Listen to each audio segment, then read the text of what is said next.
Hello friends, नमस्कार। जय जगन्नाथ। मु मनुआ आपण मानक स्वागत करुच्ची आज आउ एक नुआ न्यू एसबीआई स्कीम वीडियो।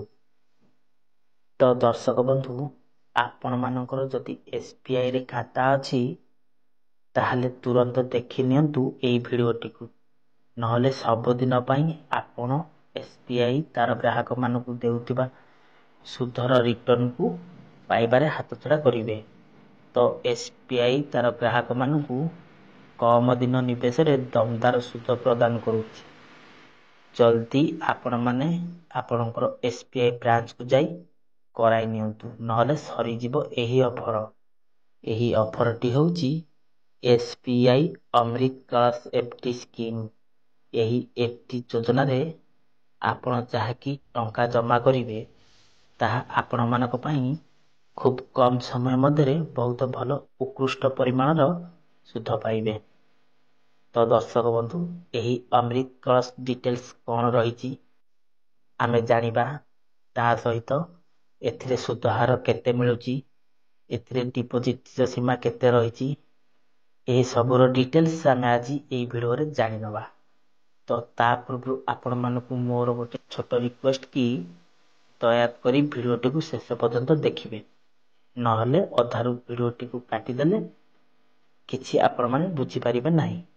तो ता पूर्व जदि आपण माने प्रथम थर पई आम वीडियोटा को देखुछंती ताहले एबे ही वीडियो को गोटे लाइक कर दियन, नुआ मनी राइडी चैनल को एबे ही सब्सक्राइब करी पाखरे आसुथबा घंटी बटन को ऑल रे क्लिक करि नियंतु। तो खाली सेतिकी नुआ जहाँकि आपण छोट सा प्यारा कमेंट गोटे वीडियो रे करि दियंतु। आपण को लिस्ट रु देखुछंती आपण कमेंट करि दियंतु, आमे जानि परिबु आपण को लिस्ट रु देखुछंती।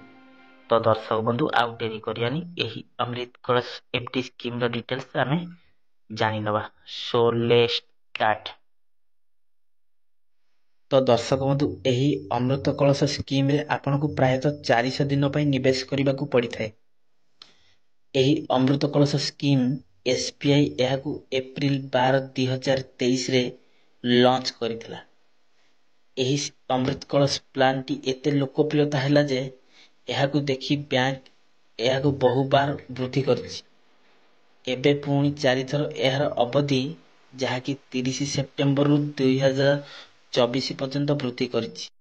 अर्थात निवेशक हाथ में आहरी 6 मासर समय मध्य बाकी रही जहाँकि इन्वेस्ट करिया पई। तो एते मात्रा रे डिमांड हेछि एही अमृत कलश प्लान टी। तो दर्शक बंधु, आपण माने भी जाई निकटस्थ एसपी ब्रांच जाई परिनियंतु अमृत कलश प्लान टी। तो बंधु, एही अमृत कलश स्कीम रे निवेश करबा द्वारा बैंक पक्षरु जबरदस्त सुध प्रदान करा जाउची, जहा कि साधारण ग्राहक जेपरि कि 60 वर्ष कम बयसर लोकन को 7.1% हार रे सुध मिलुवा बेले वरिष्ठ नागरिक मानकू जहा कि 60 वर्ष ऊर्ध लोकन को बैंक 7.6% हार रे सुध प्रदान करूची। एही स्कीम रे टीडीएस काटी मैच्योरिटी अकाउंट टंका आपन सीधा डायरेक्ट सुध ग्राहक अकाउंट रे जमा कर दिया जाय थाए।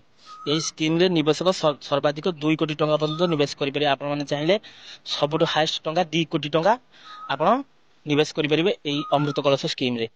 तो दर्शक बंधु, एहा व्यतीत एथिरे समय पूर्व आपण मध्य प्री मैच्योरिटी जहा कि पैसा उठेबार सुविधा मध्य रहिछि। अर्थात आपणकर मैच्योरिटी पूर्व भी आपण चाहिले जमा राशि उठेई परिबे। अमृत कलश स्कीम रे निवेश करिया पई अलगा प्रोडक्ट कोड रो भी आवश्यकता दरकार पड़िबो नाही। अर्थात आपण एसबीआई इनो ऐप व्यवहार करी एथिरे निवेश करि परिबे, नाही तो डायरेक्ट ऑफलाइन भी जाई बैंक रे करि परिबे आ ऑनलाइन रे मध्ये आपण करि परिबे। तो बंधु, खाली सेतिकी नुहे, एही अमृत कलश योजना रे खाता धारक निजे सुध मासिक, त्रिमासिक, षड़मासिक एवं पूरा वर्ष आधार नहीं पारे। आपण चाहिले मासिकिया, 3 मासिया, 6 मासिया एवं वर्षिकिया सुध मध्ये आपनका अकाउंट रे आपण नहीं पारिबे। एहा व्यतीत आपनकर आयकर नियम अनुसार टिकस छाड़ पई अनुरोध फॉर्म जहा कि 15G आ 15H ऊपर उपयोग करि परिबा, प्रयोग करि परिबे बैंक रे जाई कि मार्च मास रे। एही योजना रे 19 वर्ष किबा एहा ठेर अधिक बयस नागरिक खाता खोलि परिबे। सर्वनिम्न होउची 19 वर्ष बयस हेतिले आपण एही मैच्योरिटी खाता आपण खोली परिबे, जहा कि अमृत कलश योजना।